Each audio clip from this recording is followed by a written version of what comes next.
Rajini sir வந்து அண்ணாத்த மாதிரி ஒரு படம் கொடுத்தா அதை வந்து ட்ரோல் பண்ணுவாங்களா?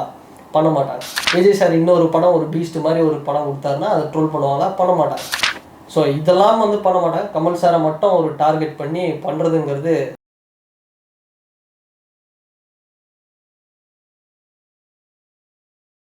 இந்தியன் 2 படத்தை வந்து எல்லாருமே இன்றைக்கி வந்து ட்ரோல் பண்ணிட்டு இருக்கிறாங்க.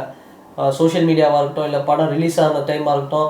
ரிலீஸ் ஆன டைமில் எவ்வளோ ட்ரோல் பண்ண முடியுமோ அந்தளவுக்கு வந்து படம் அப்படிங்கிற ஒரு விஷயத்தையும் தாண்டி கமல் சாரை எந்த அளவுக்கு வந்து ட்ரோல் பண்ண முடியுமோ, எந்த அளவுக்கு வந்து கேவலப்படுத்த முடியுமோ அந்த அளவுக்கு வந்து பண்ணியாச்சு. அதுக்கப்புறம் ஓடிடியில் வந்து ரிலீஸ் ஆனதுக்கப்புறமும் எங்களுக்கு வந்து தியேட்டரில் ரிலீஸ் ஆனப்போ வந்து பத்தலை கலாய்ச்சது, அதனால் நாங்கள் திரும்ப இன்னொரு வாட்டி அடிக்க போகிறோன்னு எல்லாம் வந்து ஒரு பிளான் பண்ணி எல்லாமே பண்ணிகிட்ருக்காங்க. உண்மையை வந்து சொல்லணும் அப்படின்னா இந்தியன் 2 அப்படிங்கிற ஒரு படம் அவ்வளோ ஒரு மோசமான கேவலமான படம் ஒன்றும் கிடையாது. ஏன்னா ரஜினிகாந்த் அவர்களுடைய ரஜினி சாருடைய அண்ணாத்த படத்தை விட விஜய் சாருடைய பீஸ்ட் படத்தை விட நல்ல படம் இந்தியன் 2. ஆனால் ரஜினிகாந்த் அவர்களுடைய அண்ணாத்த படத்தை நிறைய பேர் அவருடைய ஃபேன்ஸும் சரி ஒரு 3 தடவை 4 தடவை தேட்டரில் பார்த்தவங்களாம் இருக்கிறாங்க. பீஸ்ட் படத்தை 3 தடவை தேட்டரில் பார்த்தவங்களாம் இருக்கிறாங்க. ஸோ அப்படி வந்து ஃபேவரட்டான நடிகர் வந்து ஒருத்தர் நடிக்கும்போது அது வந்து எவ்வளோ வந்து சுமாராக எவ்வளோ மொக்கையாக இருந்தாலும் எவ்வளோ கிரிஞ்சாக இருந்தாலும் ஒரு அக்செப்ட் பண்ணிக்கிட்டு நம்ம போய் பார்த்துக்கிட்டு என் தலைவர் நடித்தார், என் தலைவன் நடித்தாப்புல, அதனால் இதுவாக பார்த்தா ஃபேஸை பார்த்தா போதும் அப்படின்னு ஒரு தரிசன டிக்கெட் வாங்கிக்கிட்டு திருப்பதியில் போயிட்டு ஏதோ பெருமாளை வந்து தரிசிக்கிற மாதிரி அதை வந்து நம்ம எவ்வளோ மொக்கையாக இருந்தாலும் போய் பார்த்துட்டு வரோம். ஆனால் இந்தியன் 2 படம் அவ்வளோ கேவலம்லாம் இல்லை. ஏன் சொல்கிறேன் அப்படின்னா சினிமாவில் இருக்கிற ஒரு 3 கிரேடு 4th கிரேடு இல்லை வளர்ந்துக்கிட்டு வர அந்த நடிகர்களுக்கே வந்து உலகநாயகன் கமல்ஹாசனை பற்றி பேசுகிறதுக்கோ இல்லை விமர்சனம் பண்ணுறதுக்கோ கலாய்க்கிறதுக்கோ தகுதி கிடையாது, யாருக்குமே கிடையாது. இந்தியாவில் வந்து ஒரு சிறந்த நடிகரில் யார் நம்பர் 1னா அது அவர் தான். கமல் சார் தவிர வேறு யாருமே கிடையாது. அவருக்கு அடுத்து தான் எல்லாருமே. அப்படிப்பட்டவர் ஃபஸ்ட்டு அவர் இது மாதிரி ஒரு இதெல்லாம் வரவே மாட்டார். இந்த மாசு மசாலா இது மாதிரியான விஷயங்கள்லாம் ரொம்ப வரமாட்டார். அவர் வந்து சரி ஒரு கமிட்மெண்ட் இந்தியன் 2 சரி டிஃப்ரெண்ட்டாக பண்ணலாங்கிறதுக்காக ஏதோ ஒரு விஷயம் பண்ணார். சில இடங்களில் பார்க்கும்போது ஸ்க்ரீன் பிளேயில் சங்கர் சார் வந்து சொதப்பிருக்கலாம். ஆனால் ஒரு மசாலா படமாக ஒரு கமர்ஷியல் படமாக இருந்தால் கூட கமல் சார் இந்த படத்துக்கும் 3 மணி நேரம் 4 மணி நேரம் மேக்கப் போட்டு டிஃப்ரெண்ட்டான லுக்ஸு கொடுத்து நடிப்பில் நிறைய வேரியேஷன் காட்டி ஸோ அந்தளவுக்கு வந்து ஒரு எஃபர்ட் போட்டு நடிச்சிருக்கிறாரு. ஸோ அப்படி சினிமாவில் இருக்கக்கூடிய சில நடிகர்களே வந்து பார்த்தோம் அப்படின்னா அவர் வந்து குறை சொல்கிறதுக்கோ விமர்சனம் பண்ணுறதுக்கோ வந்து தகுதி கிடையாது. ஸோ அப்படிப்பட்ட ஒரு நடிகரை வந்து அனாவசியமாக வந்து கேவலப்படுத்துறது அப்படின்லாம் வந்து பார்த்துக்கிட்டு வந்து சும்மாலாம் இருக்க முடியாது. ஏன்னா அவர் வந்து நிச்சயமாக ஒரு கலை தியாகி. அவருடைய படம் விஸ்வரூபம்லாம் வந்து அவர் கை காசை போட்டு அவர் வீடு அடமானத்தில் இருந்தது, அப்படி இப்படின்னு என்னென்னவோ வந்து ஒரு பிரச்சனையில் இருந்தார். அப்படி தான் உழைத்த பணத்தை தூக்கி போட்டு சினிமாவுக்காக இது பண்ணி ஒரு நல்ல ஆர்ட்டை கொடுக்கணும் அவர் நினச்சிருந்தாருன்னா வருஷத்துக்கு வந்து ஒரு விக்ரம் மாதிரி ஒரு மாசான ஒரு படத்தை வந்து கொடுத்துட்டு கலெக்ஷன் அள்ளிட்டு அவர் பாட்டு போயிட்டே இருந்திருக்கலாம் கடந்த ஒரு 30 வருஷத்தில். ஆனால் அதை அவர் பண்ணலை. ஏதோ ஒரு சினிமாவில் ஒரு ரெஸ்பெக்ட். இந்த படம் வந்து சரியாக போகல தான் ஓகே, ஆனால் இந்த படத்துக்கும் அவர் போட்ட எஃபர்ட்டு இந்த படத்துடைய அந்த பார்ட் 3 அடுத்து வர அந்த லீடு அப்படிங்கிறது லாஸ்ட்டு வந்து சில விஷயங்கள் காட்டும் போது சூப்பராக இருந்தது. அந்தளவுக்கு படத்தில் வந்து சில இடங்கள் அந்நியன் மாதிரி ஸ்க்ரீன் பிளே இருந்தாலும் ஆல்ரெடி சங்கர் அவர்களுடைய படம் பார்த்த மாதிரியும் சங்கர் சாரும் பார்த்தோம்னா ஏதோ பல இடங்களில் இந்த படம் வந்து ஓரளவுக்கு ஓகே பார்க்கலாம். ஏதாவது ஒரு இடத்துல மனசாட்சி தொட்டு சொல்லணும். இந்தியன் 2 ரொம்ப கிரிஞ்சாக இருக்குது அப்படின்லாம் வந்து ரொம்ப கிரிஞ்சுலாம் நம்ம சொல்ல முடியாது. படம் வந்து ஒரு ஆல்ரெடி ஒரு ப்ரெடிக்ட் பண்ண ஒரு ஸ்க்ரீன் பிளே வந்தாலும் சில இடங்களில் விறுவிறுன்னு போகுது படம். அதுதான் வந்து உண்மை. போர் அடிக்காமல் வந்து கொண்டு போயிருக்காங்க. படத்தில் வந்து உண்மையாகவே நிறைய நல்ல மெசேஜ் எல்லாம் வந்து சொல்லியிருக்காங்க. அந்தளவுக்கு வந்து கருத்துக்கள் வந்து படத்தில் இருக்குது. ஸோ அவர் வந்து ஒரு பாலிட்டிக்ஸு அவர் வந்து டிஎம்கே கூட அலைன்ஸ் வச்சுருக்காரு. அந்த ஒரு விஷயத்தை வந்து எடுத்துக்கிட்டு இந்த படத்தை எவ்வளோ அழுத்த முடியுமோ, ஏன்னா அந்தளவுக்கு அழுத்தி இதே படம் வந்து தெலுங்கில் வந்து ஏதோ ஒரு நடிகர் வந்து நடிச்சிருந்தா கூட எல்லா ஃபேன்ஸும் போய் பார்ப்பாங்க. இங்கே தமிழ்நாட்டில் என்ன பிரச்சனை அப்படின்னா ஒரு நடிகருடைய ஃபேன்ஸு ஒரு நடிகர் வளர்றது ஒரு நடிகருக்கு ஆப்போசிட்டில் இருக்கிற இன்னொரு ஃபேன்ஸுக்கு வந்து பிடிக்கல. அது ரஜினி சாராக இருக்கட்டும், அஜித் சாராக இருக்கட்டும், விஜய் சாராக இருக்கட்டும், யாராக வேணா இருக்கட்டும், சூர்யா சாராக இருக்கட்டும், தனுஷ் யார் வேணா இருக்கட்டும், ஒரு ஃபேன்ஸ் வளர்கிற ஒரு ஃபேன்ஸு அந்த நடிகரோட ஃபேன்ஸு அந்த நடிகர் அவங்க வந்து நல்லா போகிறது. அதனால தான் ஃபஸ்ட்டு ஷோ பார்த்து முடித்த உடனே வெளியே வரும்போது நல்லா இல்லை போகாதீங்க. இப்போது கோபி சுதாகர் வந்து பரிதாபங்களில் இந்தியன் 2 பாவங்கள்னு ஒரு படம் ஒரு சீரீஸ் இப்போ ஒன்று பண்ணாங்க ஒரு வீடியோ. நான் என்ன கேட்குறேன், இதே கோபி சுதாகர் அவர்கள் அஜித் சாருடைய படம் ஏதோ ஒரு படம் இப்போ அடுத்து ஏதோ ஒரு படம் வரும்போது ரொம்ப சுமாராக இருந்ததுன்னா அந்த படத்துக்கு இது மாதிரி ஒரு வீடியோ பண்ணுவாங்களா? சரி, அஜித் சார் கூட விட்டுருங்க, விஜய் சார் படத்துக்கு ஏதாவது கோட்டுக்கோ இல்லை வேறு ஏதாவது ஒரு படத்துக்கோ, இல்லை ரஜினி சார் படம் ஒரு அண்ணாத்த மாதிரி ஒரு இதுக்கு வந்து ஏதாவது ஒரு வீடியோ பண்ணியிருப்பாங்க. ஸோ நானும் வந்து பரிதாபங்கள் வீடியோலாம் வந்து ரொம்ப என்ஜாய் பண்ணி தான் பார்ப்பேன். எனக்கு கோபி சுதாகர் அவர்களை வந்து பிடிக்கும்.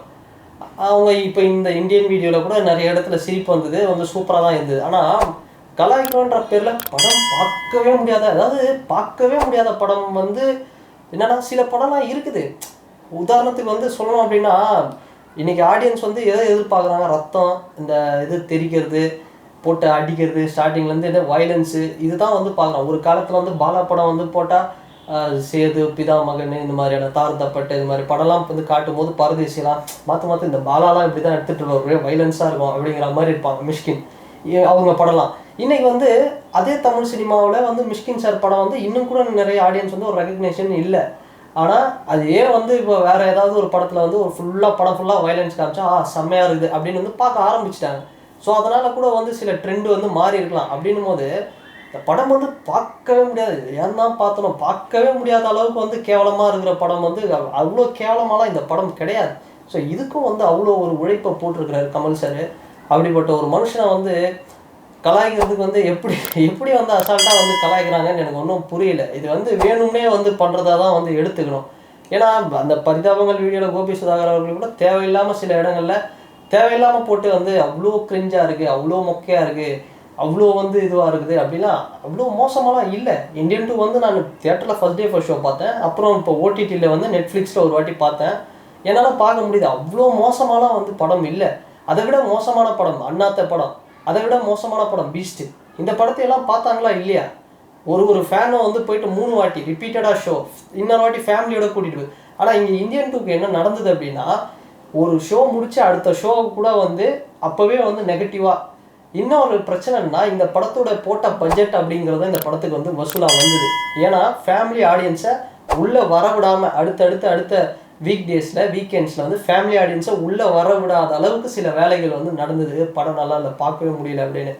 என்ன எனக்கு ஒன்றுமே புரியல. படத்தில் என்ன மாதிரியான கருத்துக்கள் இருக்குது, எவ்வளோ ஒரு சித்தார்த்தோட ரோல்லாம் வந்து அவ்வளோ நல்லா பண்ணியிருக்காரு.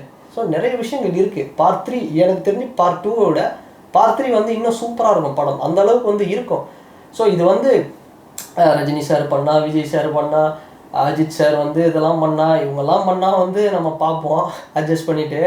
ஆனால் இந்த சினிமாவிலே வந்து ஒரு சூப்பரான இந்த சினிமாவுக்காகவே வந்து பல விஷயங்களை வந்து பண்ணுற ஒரு மனுஷனை வந்து இவ்வளோ வேணும்னே அவர் வந்து அரசியல் தனி. ஆனால் இந்த படத்தை இப்போ ஒரு டார்கெட் பண்ணி அழுத்துறது அப்படிங்கிறது, ஊழலை பற்றி பேசுகிறாரு கமல். ஊழலை பற்றி அவர் என்ன ஊழல் பண்ணார் லைஃப்பில்?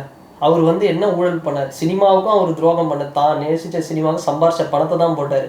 அவர் வந்து அரசியலும் பார்த்தோம்னா அவர் நியாயமான அரசியலை தான் பண்ணிட்டு இருந்தார். ஸோ அவர் வந்து வேணும்னே வந்து ஒரு திட்டமிட்டு அந்த அழுத்துறது. ஸோ அதனால தான் சங்கர் சார்லாம் அட்லிலாம் வந்து போயிட்டாங்க. ஏன்னா எங்கன்னா இங்கே இருந்தோம்னா ஒரு ரசிகர் இன்னொரு ரசிகரை வந்து இன்னொரு நடிகர் வந்து வளர்றது ஒருத்தருக்கு பிடிக்கல. அதனால நம்ம ஹிந்தியில் போகுமா 1000 கோடி கலெக்ஷன் படம் எப்படி இருந்தாலும் என்டர்டெயின்மெண்ட் பார்த்தோமா. இப்போ பாருங்கள் ராம் சார், இன்னைக்கு Telugu cinema junior NTR, Prashanth Neel project, Prabhas, வேறு லெவலில் வந்து ஒன்றுமே இல்லை படம். சலார் படத்தில் என்ன இருந்தது? பிரசாந்த் நீலோட சினிமாட்டிக் யூனிவர்ஸ் தான் என்ன இருந்தது சலார் படத்தில்? 700 கோடி. கல்கி அடியில் என்ன இருந்தது? கல்கி அடியில் பிரபாஸ் பண்ணதை விட கமல் சார் வந்து அந்த 2 சீன் தான் வந்து வேறு லெவலில் இருந்தது. கமல் சார் தான் அங்கே வெயிட்டாக பண்ணார் பெர்ஃபார்மன்ஸ். அந்தளவுக்கு வந்து அமிதாப் பச்சன் வந்து சூப்பராக பண்ணார். ஓகே, பிரபாஸ் அவருடைய ஹார்ட் ஒர்க் பண்ணுறாரு. கமல் சார் வந்து 2 சீன் வந்து துண்டு பண்ணிட்டு போயிட்டார். அந்தளவுக்கு சூப்பராக இருந்தது. ஸோ அப்படிப்பட்ட ஒரு நடிகர் வந்து ஏதோ ஒரு டைரக்டர் சங்கர் சார் வந்து கொஞ்சம் சொதப்புனா ஒரேடியாக சொதப்பிச்சு. அதுதான் தெலுங்கு சினிமாவில் எல்லாம் வந்து இங்கே இருக்கிற டைரக்டர்லாம் கூட ஏன் அதர் மூவிஸில் போய் பண்ணுறாங்க அதர் லாங்குவேஜில். ஏன்னா அங்கே வந்து அக்செப்டன்ஸ் இருக்குது. ஒரு ரசிகர் இன்னொரு ரசிகர் வந்து ஈகோ இல்லாமல் எல்லாரும் வந்து இங்கே, அதனால தான் இங்கே வந்து ஒரு 1000 கோடி வந்து தாண்டலை. இதுக்கு வந்து தனியாக ஒரு வீடியோவாக போடலாம், ஏன் வந்து 1000 கோடி தாண்டலை அப்படின்னு. ஆனால் அதில் பாசிட்டிவ் நெகட்டிவ்ஸ் நிறைய இருக்குது. அதர் லாங்குவேஜில் சில கிரிஞ்சாக இருந்தாலும் அதை உட்காந்து பார்க்குறாங்க. 700 கோடி 1000 கோடி வருது, அது ஒரு வேறு விஷயம். ஆனால் ஒரு நல்ல ஒரு கலைஞனை வந்து இவ்வளோ ஒரு கேவலப்படுத்துறது அப்படிங்கிறது இது வந்து ஒரு தேவையில்லாத விஷயம்தான். அதுதான் சொல்கிறேன் நான். இப்போ வந்து இந்த ட்ரோல், இந்த இந்தியன் 2க்கு பண்ணுற ஒரு ட்ரோல், இன்னொரு படம் ரஜினி சார் வந்து அண்ணாத்த மாதிரி ஒரு படம் கொடுத்தா அதை வந்து ட்ரோல் பண்ணுவாங்களா? பண்ண மாட்டாங்க. விஜய் சார் இன்னொரு படம் ஒரு பீஸ்ட் மாதிரி ஒரு படம் கொடுத்தாருன்னா அதை ட்ரோல் பண்ணுவாங்களா? பண்ண மாட்டாங்க. ஸோ இதெல்லாம் வந்து பண்ண மாட்டாங்க. கமல் சாரை மட்டும் ஒரு டார்கெட் பண்ணி பண்ணுறதுங்கிறது ரொம்ப ஒரு தவறான ஒரு விஷயம். ஸோ உண்மையாக வந்து கமல் சார் வந்து சொன்னால் ஒரு கலை தியாகி. ஏன்னா நான் லாஸ்ட் இயர் நான் பார்த்த பெஸ்ட்டு படங்களில் ரீரிலீஸ் படங்களில் பெஸ்ட்டு படம் எதுன்னு சொல்கிறேன்னா லாஸ்ட் இயர் வந்த அந்த ரீரிலீஸ் ட்ரெண்டில் வாரணமாயிரம் ஒரு நல்ல படம். ஸோ மற்ற படங்கள் 3 அது இதுன்னு நிறைய படம் வந்து எல்லாமே நல்ல படம். ஸோ வாரணமாயிரம் ஒரு சரியான ஒரு கிளாஸ் ஆர்ட் அந்த படம், உண்மையாக ஒத்துக்கும்.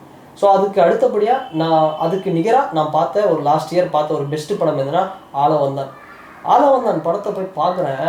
அன்றைக்கும் இப்படி தான், கமல் எடுக்கிறது புரியாது, அவர் போய் படம் வேஸ்ட்டு, அவருக்கு சினிமா அப்படியே ஒரு மாதிரி வைலன்ஸ் எடுப்பார், இதெல்லாம் வந்து தேவையில்லாத. அன்றைக்கும் இப்படி தான் ஒரு அழுத்தம் கொடுத்து, அன்றைக்கி நல்லா எடுத்த படத்தை கூட ஒரு அழுத்தம் கொடுத்து இது பண்ணாங்க. இன்றைக்கும் அதே வேலை தான் நடந்துகிட்டு இருக்கு உலகநாயகன் மேலே. ஸோ இது வந்து தொடர்ந்து நடந்துகிட்டு இருக்கு. அந்த மாதிரியான ஒரு படம் ஆளவந்தான். ஒரு போய் பார்க்குற அந்த நந்து கேரக்டராக இருக்கட்டும், இல்லை அந்த ஆர்மி விஜய் அந்த கேரக்டராக இருக்கட்டும், படம் அப்படி இருக்குது. அவ்வளோ ஒரு ஸ்க்ரீன் பிளேயில் அவ்வளோ ஒரு கிராஃபிக்ஸு, என்ன மாதிரி நடிப்பு, அப்படி ஒரு நடிப்பை வந்து கொடுத்த அந்த படத்தில் அவ்வளோ மியூசிக் எல்லாமே ப்ளஸ் தான். ஆளவந்தான் எப்படி பாக்ஸ் ஆஃபீஸ் ஃபெயில் ஆச்சுன்னு இன்றைக்கு வரைக்கும் தெரியல. அவ்வளோ ஒரு சூப்பரான படம். ஸ்டார்டிங்லேருந்து கிளைமேக்ஸ் வரைக்கும் விறுவிறுன்னு போயிட்டுருக்கோம் ஆளவந்தான். ஸோ அவர் என்ன பண்ணாலும் வந்து ஒரு குறை ஒரு அழுத்தணும்னா இது எப்படி தான் இது. நேற்று வந்த சிவகார்த்திகேயனுக்கு எஸ்கே இன்னைக்கு எப்படி க்ரோ ஆகிட்டாருன்ற ஒரு மரியாதை கொடுக்குறோம். ஆனால் ஒரு எஸ்கே, நான் அதுதான் சொல்கிறேன், எஸ்கே, பிரின்ஸு, மிஸ்டர் லோக்கல் இதெல்லாம் ஒரு படமா? எனக்கு ரொம்ப பிடிக்கும் சிவகார்த்திகேயன் அண்ணன், அவருடைய வளர்ச்சி எனக்கு ரொம்ப பிடிக்கும். எஸ்கேவுடைய பிரின்ஸு, மிஸ்டர் லோக்கல், அப்புறம் இன்னொரு படம் கூட ஏதோ ஒரு ரொம்ப சுமாரான ஒரு ஃபெயிலியர் படம் கொடுத்தாரு. இல்லை இதுதான் இந்த பிரின்ஸு மிஸ்டர் லோக்கல் தான் ரொம்ப ஃபெயிலியர், ரொம்ப சுமாராக இருக்கும், கிரிஞ்சாக இருக்கும். அதை வந்து 2 வாட்டி 3 வாட்டி போய் பார்க்குற 2K கிட்ஸு ஒரு வாட்டி இந்தியன் படத்தை வந்து தேட்டரில் அந்த ஒரு வாட்டி கூட போய் பார்க்கறதுக்கு வந்து கிரிஞ்சாக இருக்குது அப்படின்னா இது அதுதான் சொல்கிறேன். இன்றைக்கி வந்து வேணும்னே 90s கிட்ஸாக இருந்தால் எல்லாருமே வேணும்னே கமல் சார் வந்து வேணும்னே வந்து இது ஒரு பண்ணுற விஷயம். இது 20 வருஷத்துக்கு முன்னாடி பண்ண ஒரு விஷயம், 20-30 வருஷம் முன்னாடி அவர் மேலே வச்ச ஒரு விமர்சனம், வேணும்னே அழுத்தப்பட்ட ஒரு விஷயம். அது திரும்ப வந்து நடந்துக்கிட்டு இருக்கு. இதுதான் வந்து உண்மை, வேற எப்படியும் வந்து சொல்கிறதுக்கு இல்லை. இதுதான் வந்து நடந்துக்கிட்டு இருக்கு அவர் மேலே. ஸோ பார்க்கலாம், இதெல்லாம் வந்து இந்த வயசுலேயும் 68 வயசுலேயும் 70 வயசு ஆக போகுது அவருக்கு. இந்த வயசுலேயும் வெயிட்டான ஒரு லைனப் வந்து வச்சுருக்கிறாரு. தக் லைஃபு, அடுத்து வந்து இன்னும் ரெண்டு படம், கல்கி படத்தோடைய இன்னொரு சீக்வன்ஸ் வருது, இன்னொரு பார்ட்டு, நிறைய படங்கள் லைனப்பில் வந்து வச்சுக்கிட்டே இருக்காரு. விக்ரமோடைய படம் இன்னொரு விக்ரம் லோகேஷ் கனகராஜ் வந்து அடுத்த சீக்வன்ஸ் வந்து இப்போ பார்ட் வந்து எடுக்க போகிறாரு. ஸோ இந்தியன் 3 அதில் வந்து இன்னும் வெயிட்டாக அந்த கிளைமேக்ஸே தெரிஞ்சிருக்கும் கமல் சார்னா யாருன்னு. இதுக்கெல்லாம் வந்து அவர் எதுக்கும் வந்து அசர மாட்டார் மனுஷன். லைனப் வந்து வெயிட்டாக வச்சுருக்காரு. அதனால கலாய்ங்க, கிரிஞ்சு கமல் சாரை வந்து என்ன வேணால் கலாய்ங்க. நான் அது சொல்ல, அவரை கலாய்க்கிற அளவுக்கு அவரை விட மோசமாக படம் மற்ற நடிகர்கள் கொடுத்தாங்கன்னா அவங்களையும் தயவுசெய்து கலாய்ங்க. அங்கே ஒரு ஓரவஞ்சனையும் கமல் சார் மட்டும்தான் வந்து ஏதோ இது பண்ணுற மாதிரியும் வந்து சொல்கிறதுங்கிறது அது தேவையில்லாத ஒரு விஷயம் அப்படின்னு தான் நான் சொல்லுவேன். ஸோ எனக்கு வந்து ஒரு வருத்தம் தான். எனக்கு வந்து உலகநாயகன், எனக்கு ரஜினி சாரா கமல் சாரான்னு கேட்டால் எனக்கு கமல் சார் தான். எனக்கு இந்தியாவில் ஆமீர் கானா கமல் சாரான்னு கேட்டால் கமல் சார் தான். இந்தியாவில் எந்த நடிகர் நம்பர் 1னா கமல் சார். அவருக்கு மேலே யாரும் நடிகர் கிடையாது, அவருக்கு கீழே தான் எல்லாருமே. அவருக்கு கீழேன்னு சொல்கிறத விட அவருக்கு அடுத்தபடியாக தான் எல்லாருமே இருக்காங்க நடிப்பில். அந்த அளவுக்கு நடிப்பு, நடனம், எல்லா விஷயத்தையும், வில்லத்தனம் எதுவாக இருந்தாலும் அவர் தான் பெஸ்ட்டாக இருப்பார். பெஸ்ட்டு டைரக்டர்ஸ் இந்தியாவில்னு காமிச்சா கூட அந்த லிஸ்ட்லேயும் அவர் இருப்பார். அந்தளவுக்கு ஒரு கலைஞனை தேவையில்லாமல் கலாய்க்கிறதுக்கு தகுதியே இல்லாதவர்களெல்லாம் கூட வந்து தேவையில்லாமல் ஒரு சோஷியல் மீடியாவில் தேவையில்லாமல் கலாய்க்கிறது அப்படிங்கிறது, ஒரு விமர்சனம் தேவையில்லாமல் வந்து அவர் மேலே திணிக்கிறது, ஒரு நெகட்டிவிட்டியை ஸ்ப்ரெட் பண்ணுறது அப்படிங்கிறது தேவையில்லாத ஒரு விஷயம். அப்படிங்கிறதுக்காக தான் இந்த ஒரு வீடியோ. அண்ட் இந்த வீடியோ உங்களுக்கு பிடிச்சிருந்ததுன்னா லைக் பண்ணுங்கள், ஷேர் பண்ணுங்கள், கமெண்ட் பண்ணுங்கள். அண்ட் இந்த வீடியோ பற்றின கருத்துக்களை இந்த கமெண்ட் செக்ஷனில் பதிவிடுங்க. அண்ட் வேறு ஒரு வீடியோவில் வேறு ஒரு கண்டென்ட்டில் நான் உங்களை பார்க்குறேன். பாய்.